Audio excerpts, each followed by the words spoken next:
তোমার দাদা একটা বোকা মানুষ, অনেক রেগে সে প্রতিরাতে আমার দিকে ফিরেও তাকায় না। আজ বিয়ের 1 মাস হয়ে গেল, সে আমাকে একটা নজর তাকিয়েও দেখেনি।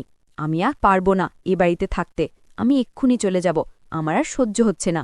তারপর দেওর আমাকে বলল, ভাবি তুমি কোনো চিন্তা করো না, আমি তোমার সকল ইচ্ছা আশা পূরণ করব। তাই একদিন রাতে যখন দেওয়ার তার কলেজের পড়াশোনায় খুব ব্যস্ত ছিল, তখন সেদিন রাতে আমার স্বামী শুয়ে যাবার পরে আমি লুকিয়ে দেওয়ারের ঘরে যাই। তখন দেওয়ারকে ওই এক অবিস্মরণীয় অবস্থায় দেখে তো আমি আর নিজেকে আটকাতে না পেরে তাকে চোখে চোখে সবকিছুই সাড়া করেছিলাম যে আমি আর পারছি না। তাই আমি তার সঙ্গে নিজের ইচ্ছে সেদিন রাতে বিলীন করেছিলাম। তারপর আমার দেওয়ারও খুব খুশি হয়ে আমাকে অনেক আদর ভালোবাসা দেয়। তারপর সারা রাত ধরে আমি ওর সাথে নিজের বউয়ের মতো করি। বন্ধুরা, মূল ভিডিওটি শুরু করার পূর্বে তোমাদের কাছে একটি রিকোয়েস্ট, তোমরা যারা যারা এখন আমার চ্যানেলটি সাবস্ক্রাইব করনি তারা প্লিজ আমার চ্যানেলটি সাবস্ক্রাইব করে পাশে থাকবেন। তাহলে এবার চলুন আসল ঘটনাটি শুরু করি। আপনারা হয়তো আবার ভাবছেন যে আমার স্বামী থাকা সত্ত্বেও আমি কেন দেওয়ারের ভালোবাসায় পড়েছিলাম। আসলে বিয়ের পরে আমি যখন শ্বশুরবাড়ি আসি তখন প্রত্যেকটা মেয়ের মতোই আমার চোখেও অনেক স্বপ্ন ছিল যে আমিও আমার স্বামীর সঙ্গে ঘুরতে যাব, আমার স্বামীর সঙ্গে অনেক সময় কাটাবো। কিন্তু আমি যা ভেবেছিলাম বিয়ের পরে তার সবকিছু উল্টো হয়েছিল।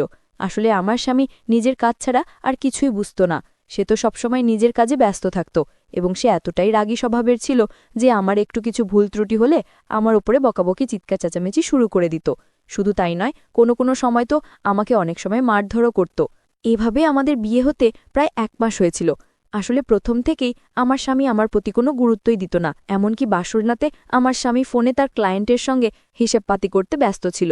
আর বাসর রাতে স্বামীর অপেক্ষা করতে করতে আমি শুয়ে পড়েছিলাম, কারণ আমিও তো অনেক বেশি ক্লান্ত ছিলাম। তারপর সকালবেলা যখন চোখ খুলে দেখি তখন দেখি আমার স্বামী স্নান করে তৈরি হয়ে আমাকে ঘুম থেকে তুলে বলেছিল তাকে নাকি আগামী কালকেই এই অশোকনগরে চলে যেতে হবে জরুরি কাজের জন্য। আমি তো কোনো কথা না বলে শুধু স্বামীর দিকে আশ্চর্য হয়ে তাকিয়েছিলাম, কারণ স্বামী তার কাজকে এত বেশি প্রাধান্য দিত যে আমাদের বাসর রাতটাকে নষ্ট করে দিয়েছিল। ওই বাসর রাতের জন্য আমি যা স্বপ্ন নিজের চোখে সাজিয়েছিলাম আমার সেই স্বপ্নগুলো ভেঙে চুরমার হয়ে গিয়েছিল। বিয়ের 2 দিন পরেই তো সে 15 দিনের জন্য অশোকনগরে চলে যায় নিজের কাজের জন্য, এবং যাওয়ার সময় সে তার ভাইকে বলে গিয়েছিল, রোহান তোর ভাবিকে খেয়াল রাখিস। বিয়ের 2 দিন পরে যখন একটা মেয়ের স্বামী তাকে একা রেখে বাইরে চলে যায় তার কষ্টটা যে কতটা সেটা একমাত্র আমিই জানি। তারপর বিয়ের 2 দিন পরে আমার স্বামী যখন অশোকনগরে চলে যায় তারপরে তো আমি নিজেকে খুব একা মনে করতাম। আমার স্বামী আর দেওয়ার এরা 2 ভাই। আমার দেওয়ার বয়সে আমার চাইতে 5 বছরের ছোট। শ্বশুর শাশুড়ি তো অনেক আগে মারা গেছেন। স্বামী যখন 15 দিনের জন্য অশোকনগরে চলে যায় তারপরে স্বামীর সঙ্গে কাটানো 2 দিন মনে করে একা একাই সময় কাটাতাম। আর স্বামীর সঙ্গে কাটানো 2 দিনের মধ্যে তো স্মরণ করার মতো সেরকম কোনো কিছু স্মৃতি ছিল না, তাও স্বামীর চেহারা ও কথাবার্তাগুলো মনে করতাম। কারণ আমার দেওয়ারও তো সারাদিন বাড়িতে থাকতো না, সে তো সকালে খাওয়া দাওয়া করে কলেজের জন্য বেরিয়ে পড়ত। আমার স্বামী দেখতে খুব একটা ভালো না হলেও আমার দেওয়ার কিন্তু ভীষণ সুন্দর, এতে খুব একটা ভুল ছিল না। তারপর সেদিন স্বামীর দূর নগরে চলে যাবার পরে আমি যখন বাড়ির সমস্ত কাজকর্ম করে পরে সন্ধেবেলায় অনেক বেশি ক্লান্ত হয়ে আমার ঘরের বিছানায় শুয়ে একটু আরাম করছিলাম, ওই সময় বুঝতে পারি যে আমার দেওয়ার বাড়ি এসেছে। তারপর সে আমার ঘরের দরজায় নক করে আমার ঘরের ভিতরে ঢুকতে আমাকে সন্ধেবেলায় শুয়ে থাকতে দেখে জিজ্ঞেস করল, ভাবি তোমার কি শরীর খারাপ? আমি তখন বিছানায় উঠে বসে বললাম, না গো, শরীর খারাপ নয়, বাড়ির কাজকর্ম করার পরে আমার শরীরটা অনেক বেশি ক্লান্ত লাগছে, তাই একটু শুয়ে আরাম করছিলাম। কিন্তু আমি জানতাম ওই সময় আমার মন খারাপ ছিল, কিন্তু আমার মনের পরিস্থিতি আমি তো আমার দেওয়ারকে বলতে পারছিলাম না যে আমার মনের মধ্যে কি চলছিল।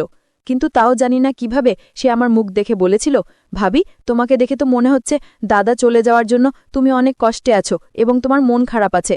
দেখো ভাবি, তুমি কিন্তু আমার থেকে কোনো কিছুই লুকোতে পারবে না, আমি কিন্তু মুখ দেখে এসব কিছুই বুঝতে পারি। আর দাদার জন্য যে তোমার মন খারাপ সেটা তো আমি স্পষ্টভাবেই বুঝতে পারছি।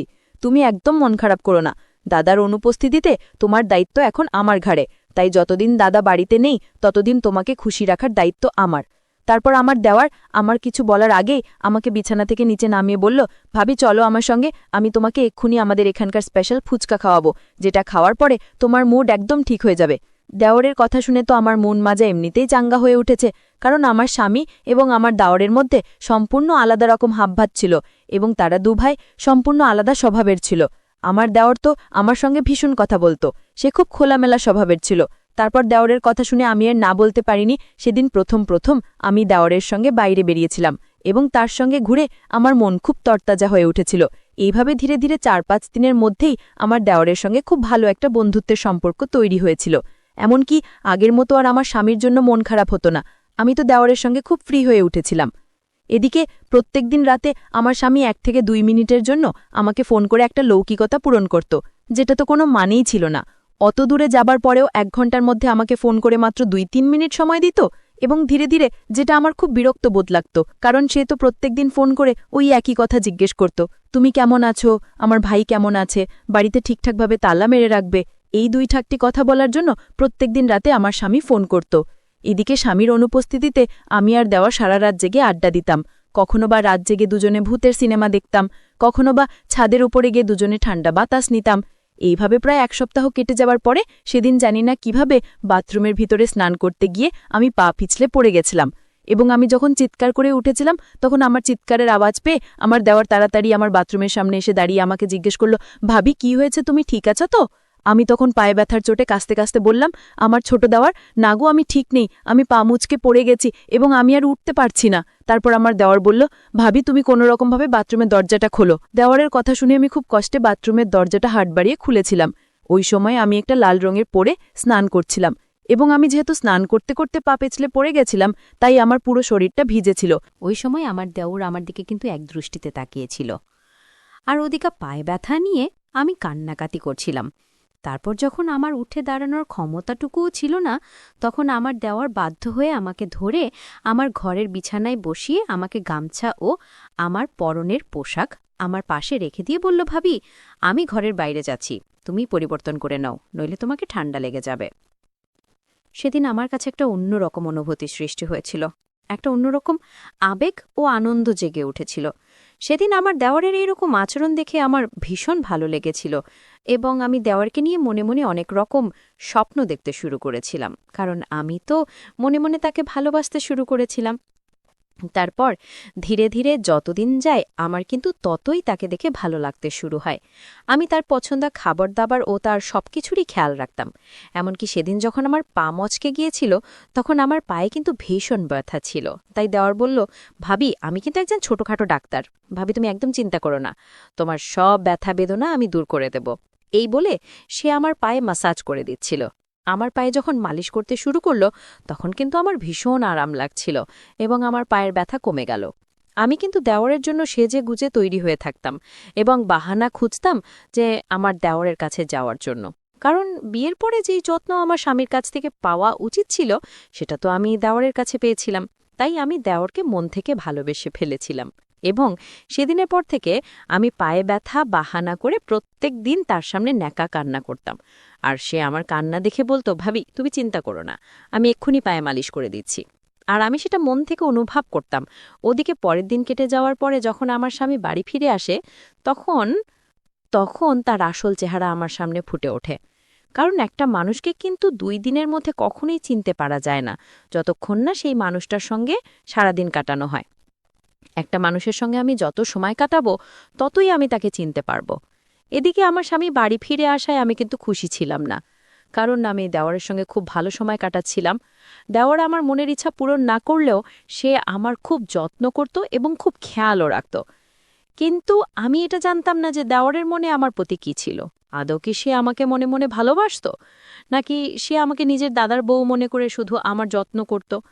আমি তো কিছুই বুঝতে পারছিলাম না যে দেওরের মনের মধ্যে আমার প্রতি কী ছিল, সে কেন এত আমার যত্ন করত, খেয়াল রাখত।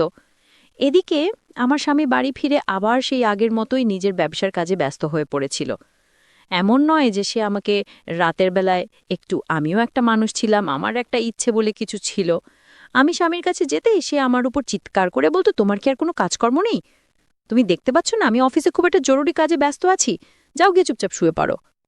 আমার স্বামী তো আমার দিকে কোনো গুরুত্বই দিত না। তারপর সেদিন আমি যখন স্বামীর কথায় অনেক বেশি কষ্ট পেয়ে মন খারাপ করে রাগ করে রুম থেকে বেরিয়ে ছাদের উপরে গিয়ে চুপচাপ বসেছিলাম আর স্বামীর কথাগুলো মনে করে কাঁদছিলাম, ঠিক ওই সময় আমার দেওরও ছাদের উপরে আমার কাছে এসে হাজির হয়েছিল, এবং আমার চোখের জল দেখে আমাকে ধরে আমার চোখের দিকে তাকিয়ে আমার চোখের জল মুছে জিজ্ঞেস করল, বৌদি তুমি এত রাতে ছাদে কি করছো, আর তুমি কাঁদছো কেন? এতদিন পরে দাদা বাড়ি ফিরে এসেছে, তাই তোমাকে তো আজ রাতে দাদার সঙ্গে সময় কাটানো উচিত ছিল। আমি তখন ওই সময় নিজের আবেগ ধরে রাখতে না পেরে দেওয়ারকে বলেছিলাম, তোমার দাদা এখন পর্যন্ত আমার চেহারার দিকে তাকিয়েই দেখেনি, আমি একটা মানুষ, আমার ইচ্ছে বলে কিছু আছে। তোমার দাদা সবসময় নিজের কাজ ও টাকা পয়সা নিয়ে ব্যস্ত থাকে, কিন্তু কখনো আমার দিকে নজর দিয়ে দেখেনি বা কখনো আমার মনের কথা বোঝার চেষ্টা করেনি। এবার তুমি বলো আমি কি করব? কিন্তু তখনও আমি দেওয়ারকে এটা বলার সাহস করতে পারিনি যে আমি তাকে মনে মনে ভালোবেসে ফেলেছি। আমার সব কথা শোনার পরে আমার দেওয়ার খুব ভালোবেসে আমার চোখের জল মুছে আমাকে বলেছিল, ভাবি তুমি চিন্তা করো না, ধীরে ধীরে সবকিছু ঠিক হয়ে যাবে। পরের দিন সকালবেলা আমি যখন সকালে নাস্তা তৈরি করছিলাম, তখন আমার স্বামী আর দেওয়ার একসঙ্গে খেতে বসেছিল।